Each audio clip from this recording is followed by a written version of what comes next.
Hello student, स्वागत है आप सभी का आपके अपने चैनल में। जैसा कि आपको पता है पिछली कई सारी वीडियोस में हमने आपके ज्योग्राफी के कवर किया हुआ है एंड फर्स्ट सेमेस्टर में किस तरह से इस सेमेस्टर में आपसे एग्जामिनेशन में पूछा जाएगा उसके अकॉर्डिंग हम एक एक चीज पढ़ा रहे हैं। ऑलरेडी हमने 3 चैप्टर्स आपके पढ़ा दिए हैं। ये हमारी चौथा चैप्टर है, यानी कि आप कह सकते हो इसको चैप्टर नहीं लेक्चर की तरह ले सकते हो। It is our 4th lecture, जिसमें हम बात करने वाले हैं पृथ्वी की उत्पत्ति से सिद्धांत के बारे में। पृथ्वी की उत्पत्ति को लेकर के हमने ऑलरेडी आपके 2 सिद्धांत दे दिए हैं, ज्वारीय सिद्धांत एंड आपकी बिग बैंग थ्योरी।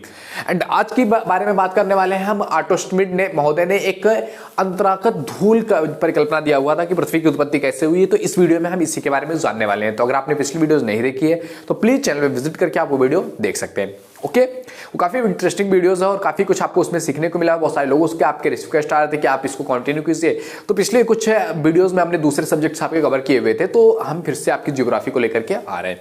ओके, तो पृथ्वी की उत्पत्ति को लेकर के ये जो परिकल्पना है आर्टोस्टमिड महोदय की धूल परिकल्पना, इस परिकल्पना की शुरुआत होती है 1945 ईस्वी में और ये पृथ्वी की उत्पत्ति को लेकर के नवीनतम सिद्धांतों में से एक सिद्धांत है, जिसमें पृथ्वी की उत्पत्ति को लेकर के कई सारे जो प्रॉब्लम्स, कई सारी समस्याएं थी, कई सारे क्वेश्चंस थे, उसका वैज्ञानिक अध्ययन करना और उसका वैज्ञानिक हल देने में काफी महत्वपूर्ण रही है।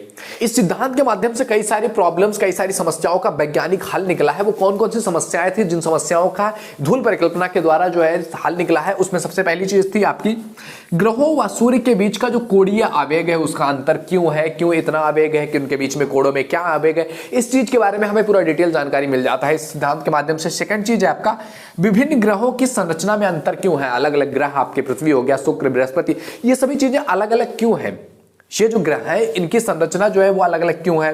थर्ड थिंग है आपका कि ग्रहों की गति में अंतर, कि कोई ग्रह अलग स्पीड से चल रहा है, अलग क्लॉक में चल रहा है, तो उसकी स्पीड में अंतर क्यों है। इन सभी समस्याओं के बारे में हमें जानने को मिलता है। क्या हुआ?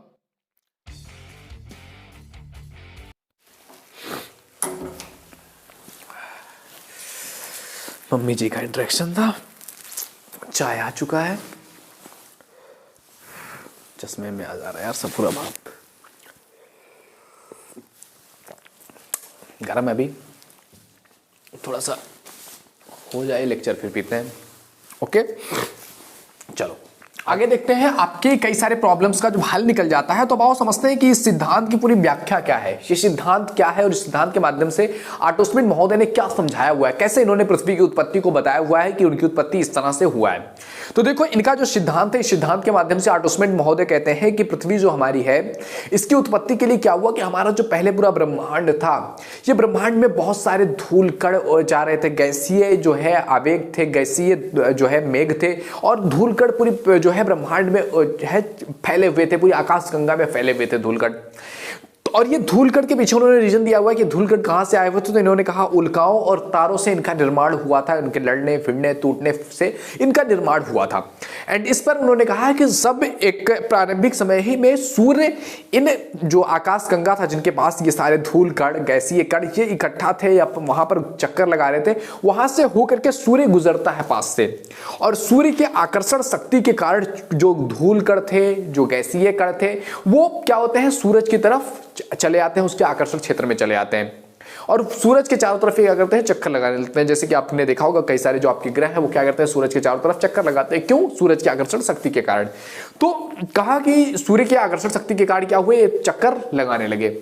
लेकिन शुरुआत में ये जो गैस थे, धूल कण थे, ये अव्यवस्थित रूप से कहीं भी इधर उधर चक्कर लगा रहे थे, मतलब एक दूरी मेंटेन करते हुए सूर्य का आकर्षण शक्ति जो क्षेत्र होता है उसमें वो चक्कर लगा रहे थे, घूम रहे थे, वितरक मतलब कोई भी उसकी एक ठोस अवस्था नहीं थी। लेकिन धीरे धीरे क्या हुआ, जब ये चक्कर लगा रहे थे सूर्य का तो एक कण दूसरे कण से टकराया, इस तरह से टकराने से वो धीरे धीरे इकट्ठा होने लगे। और इसके पीछे उन्होंने रीजन दिया है कि जैसे एक व्यक्ति है स्पीड से चल रहा है, एक दूसरा व्यक्ति है वो भी स्पीड से चल रहा है और वो दोनों आकर के अगर टकरा जाते हैं तो उनकी स्पीड क्या हो जाएगी, खत्म हो जाएगी या मंद हो जाएगी, स्पीड कम हो जाएगी। और इसी तरह से कण जो है ये आपस में टकराते रहे जिसके उनकी स्पीड क्या हुई, कम हुई और जब टकराते हैं तो एक जगह पर क्या होते हैं, रुक जा रहे हैं और फिर साथ में ही वो चक्कर लगाने लगते हैं। तो इस तरह से धीरे धीरे करके धुड़ कर क्या हुए, बड़े होते चले गए, इनका आकार बढ़ता चला गया और बाद में आगे बढ़ करके कई सारे जो तत्व थे उन तत्वों को मिला करके एक ठोस पदार्थ का निर्माण हुआ, जहां से हमारी पृथ्वी कह सकते हो आप, जो अलग अलग ग्रह का निर्माण हुआ इसी तरह से हुआ।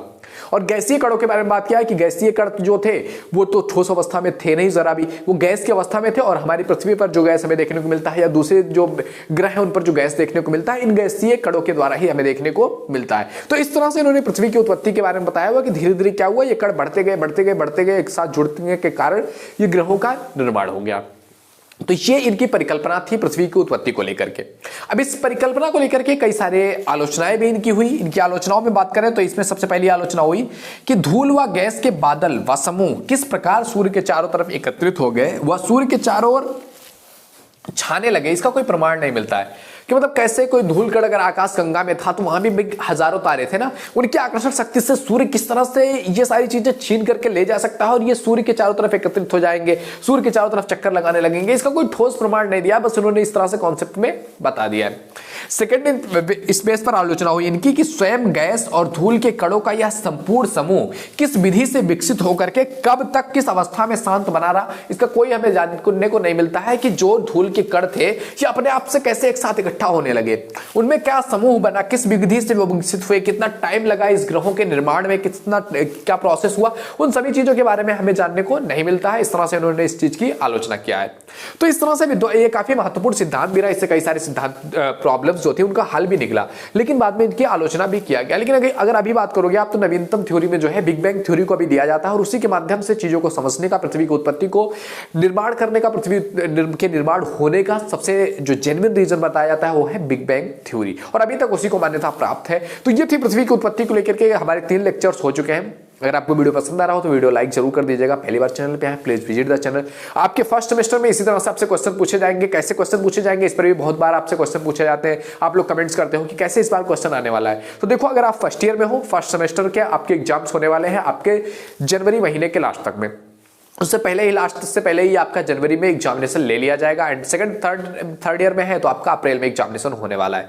एंड आपके सेमेस्टर वाइज एग्जामिनेशन में किस तरह से क्वेश्चन पेपर पूछा जाएगा तो इसके लिए भी बताया गया है, क्योंकि नई शिक्षा नीति के अनुसार सभी के पेपर्स क्या होने वाले हैं, सेम होने वाले हैं। तो पहले आपका खंड का, खा, गा, इस तरह से 3 पार्ट्स में आपका बटेगा। खंड का में आपके 10 क्वेश्चन होंगे जो कि अनिवार्य होंगे, 50 वर्ड में इनका आंसर आपको देना होगा। खंड खा में कुल आपके पास 8 क्वेश्चन होंगे जिनका आंसर आपको 200 वर्ड्स में देना होगा, जिनमें से केवल 5 क्वेश्चन आपको करने होंगे, 8 में से 5। खंड गा आपके पास 5 क्वेश्चन होंगे जिनमें से 2 क्वेश्चन करना होगा 500 वर्ड्स में। तो इस तरह से आपके पास क्वेश्चन पेपर आने वाला है। क्या होगा मॉडल पेपर, इस पर मैं ऑलरेडी वीडियो मैंने एक बनाया हुआ है और एक वीडियो आने वाली है कि क्या आपका मॉडल पेपर होगा और आप उसका किस तरह से आंसर देने वाले हो। तो अगर आप पहली बार चैनल पे आए please visit the channel. If you think it is valuable तो सब्सक्राइब भी कर सकते हैं, आपको बहुत कुछ इस पर सीखने को मिल सकता है। ऑलरेडी 1500 वीडियोस अपलोडेड है बीए से रिलेटेड इस चैनल पे। ओके, मिलते हैं अगले वीडियो में आपसे। Thank you, bye bye.